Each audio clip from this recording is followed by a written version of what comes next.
menjadi negara dengan e-government terbaik? Emang langsung itu aja ya? Jawabannya ada dong. Semua tuh udah dimulai dari lama banget. Dari tahun 1976, mereka udah mikirin teknologi buat pemerintahan. Pelan-pelan tapi konsisten. Masuk 1994, mereka langsung besar, yaitu National Information Society Tracking. Intinya, mereka siap jadi negara digital. Terus, tahun 1999, mereka mengenali identitas digital pertama mereka, yaitu Face ID. Itu kayak KTP digital ya guys, tapi versi awalnya. Masuk tahun 2000-an, makin serius nih, karena tahun 2002 lahirlah SuamiFi, yang bikin urusan sama pemerintah jadi simpel dan nggak perlu ribet. Nah, tahun 2005 sampai 2010, masyarakatnya mulai terbiasa nih, karena semuanya makin digital dan juga makin praktis. Lalu, tahun 2010, mereka buka data pemerintahannya ke publik. Transparan banget kan, siapapun bisa akses nih. Aman, intinya. Lalu, 2012 sampai 2015, itu mah udah level lah, karena lebih dari 1.400 data dibuka ke masyarakat. 1.400 loh guys. Lalu, 2018, mereka upgrade lagi nih dengan eID di SuamiFi. Aksesnya makin aman dan juga makin gampang. Nah, untuk sekarang semuanya udah terintegrasi dari identitas, layanan, sampai data-data di pemerintahan. Jadi, e-government di Finlandia itu bukan tiba-tiba maju ya, tapi karena mereka itu konsisten bangun sistem digital dari dulu sampai sekarang. Mereka selalu memperbaiki terus dan terus. Penerapan digital governance di Finlandia menunjukkan bagaimana transformasi digital mereka mampu meningkatkan kualitas pelayanan publik secara signifikan. Di era digital saat ini, pemerintah dituntut untuk menghadirkan layanan yang cepat, mudah, dan efisien. Dan tentunya negara Finlandia menjadi salah satu contoh negara yang berhasil menjawab tuntutan tersebut. Menurut Kempen dan rekan-rekannya, pada tahun 2023, banyak sekali layanan dalam sistem negara kesejahteraan di Finlandia telah beralih menjadi digital by default. Konsep ini berarti bahwa layanan publik secara utama disediakan dalam bentuk digital, sementara layanan tatap muka menjadi sebuah alternatif. Kebijakan ini memungkinkan masyarakat untuk mengakses berbagai layanan pemerintah, mulai dari administrasi kependudukan, jaminan sosial, hingga layanan kesehatan, secara online tanpa harus datang langsung ke kantor pemerintah. Jadi, dalam konteks digital governance, keberhasilan negara Finlandia juga ditopang oleh penggunaan sistem electronic identification atau EID. Jadi, sistem ini berfungsi sebagai identitas elektronik yang digunakan untuk proses autentikasi penggunaan saat mengakses layanan digital. Jadi, dengan adanya EID ini, keamanan data dan identitas masyarakat tetap akan terjamin, sekaligus memberikan kemudahan dalam mengakses berbagai layanan publik secara praktis.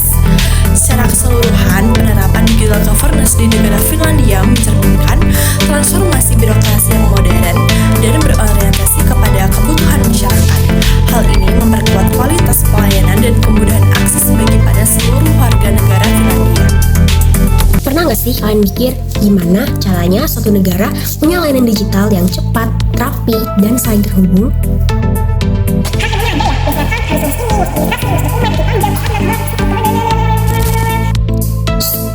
Ada dong, contohnya ada di negara Finlandia. Intinya, mereka punya satu fondasi utama bernama KAPA atau National Service Architecture. Nah, ini ibaratnya kayak jalan tol digital yang bisa menghubungkan seluruh layanan pemerintah. Di Finlandia, semua layanan digital pemerintah itu sudah terintegrasi. Jadi, satu sistem dapat digunakan untuk berbagai kebutuhan sekaligus. Di Finlandia, digital governance diterapkan melalui 3 model utama, yaitu G2G, G2C, dan juga G2B yang saling terintegrasi. Pertama, model G2G, Government to Government, atau hubungan antar pemerintah, bukan merek skincare. Di banyak negara, satu instansi sering nggak nyambung satu sama lain, tapi di Finlandia semuanya terkoneksi. Salah satu contohnya yaitu melalui sistem kesehatan nasional bernama Kanta. Disinilah data medis warga semuanya terekam, mulai dari rekam medis hingga resep obat, semua tersimpan secara digital. Dan yang menarik, data ini bisa diakses oleh berbagai rumah sakit dan lembaga pemerintah dengan aman. Jadi, pasien nggak perlu ngejelasin ulang riwayat penyakitnya setiap kali berpindah tempat berobat. Yang kedua adalah model G2C, Government e-citizen, yang artinya adalah hubungan antara pemerintah dan warga. Di Finlandia, seluruh warganya memiliki identitas digital bernama FanID. Hal ini semacam KTP digital yang bisa digunakan untuk login ke seluruh layanan pemerintah, mulai dari bayar pajak, mendaftar bantuan sosial, sampai layanan akses kesehatan, semuanya bisa online. Dan semua layanan ini terpusat pada satu portal utama bernama Suomify. Bayangin, kayak aplikasi super, tapi isinya pemerintahan gitu, isinya layanan pemerintah. Wow, jadi warga nggak perlu buka banyak website, cukup satu pintu aja. Dan yang terakhir adalah model G2B, Government to Business, atau hubungan antara pemerintah dengan bisnis.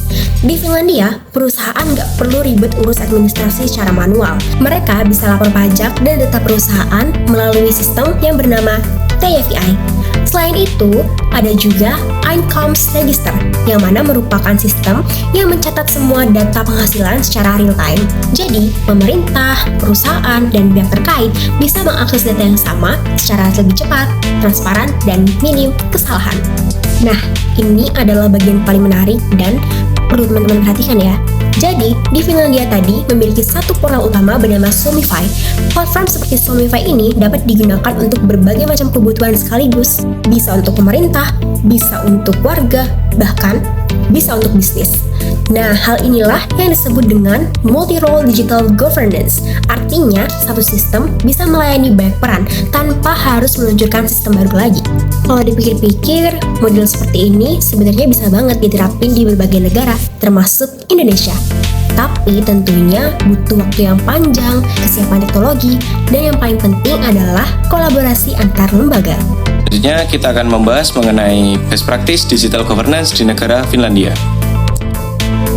Yang pertama ada struktur tata kelola multilevel.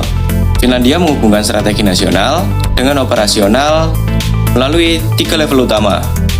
Yang pertama, level strategi, yaitu parlemen dan pemerintahan menetapkan agenda politik serta regulasi. Yang kedua, level eksekutif, yaitu Kementerian Keuangan mengelola sistem manajemen dan unit bisnis. Yang ketiga, level operasional, yaitu berfokus pada pengiriman, pelaksanaan teknis proyek ICT di lapangan. Yang kedua, manajemen portofolio proyek atau PPM, yaitu mekanisme untuk memastikan setiap proyek sejalan dengan tujuan negara. Hal ini memiliki 2 poin. Yang pertama, penyelarasan tujuan, yaitu setiap proposal proyek disaring dan diprioritaskan berdasarkan kesesuaian strategis. Yang kedua, master portofolio, yaitu penggunaan platform pelaporan oleh Kementerian Keuangan untuk mengawasi proyek besar dengan nilai di atas 1 juta euro. Yang ketiga, infrastruktur dan interoperabilitas, yaitu membangun ekosistem digital yang terintegrasi melalui KAPA. Hal ini memiliki 3 poin. Poin pertama, berpusat pada pelanggan, yaitu memastikan layanan elektronik tersedia secara luas bagi masyarakat. Yang kedua, standar teknis, yaitu keamanan informasi dan manajemen data diawasi ketat oleh komite khusus seperti JUHTA atau FAHTI. Yang ketiga, interoperabilitas, yaitu tata kelola teknologi yang didasarkan pada arsitektur nasional yang saling terhubung. Selanjutnya, tantangan yang dihadapi digital governance di negara Finlandia. Yang pertama, kesenjangan demografis, yaitu penggunaan layanan dipengaruhi oleh jenis kelamin dan tingkat pendapatan. Yang kedua, hambatan keahlian. 52% penduduk lanjut usia merasa kurang memiliki keterampilan teknis untuk menggunakan layanan publik online secara mandiri. Yang ketiga, infrastruktur, yaitu tingkat penetrasi fixed broadband yang masih di bawah beberapa negara Eropa lainnya mempengaruhi jangkauan layanan. Pernah gak sih kalian merasa atau bahkan banyak aplikasi, tapi fungsinya malah mirip-mirip nih, padahal anggarannya gak main-main gak sih? Nah, kita perlu belajar nih dari Finlandia, negara yang sistem e-government-nya menjadi salah satu yang terbaik di dunia. Apa sih rahasianya buat kita di Indonesia? Yang pertama, e-government bukan hanya teknologi, tapi sistem sosial teknis. E-government itu bukan cuma soal beli server canggih atau bikin aplikasi baru. Finlandia sadar kalau ini adalah masalah sosio-teknis. Artinya, secanggih apapun teknologinya nggak bakal guna kalau regulasi, budaya kerja, dan mentalitas orangnya belum siap. Jadi, jangan cuma kejar tampilan aplikasi, tapi perbaiki dulu nih proses birokrasinya. Yang kedua, legitimasi dan transparansi kebijakan. Di sini bahasannya soal kepercayaan nih. Di Finlandia, efisiensi itu lahir dari transparansi. Masyarakat percaya sama pemerintah karena datanya jelas dan aman. Nah, ini menjadi tantangan besar buat kita di Indonesia, karena digitalisasi itu harus dibarengi dengan perlindungan data yang kuat, supaya masyarakat gak ragu nih buat pakai layanannya, karena privasi is a must, not a choice. Yang ketiga, digitalisasi harus inklusif. Jangan ada yang tertinggal ya. Finlandia itu negara kecil, dan Indonesia itu negara yang luas, guys. Nah, digitalisasi jangan sampai bikin yang pelosok semakin clueless.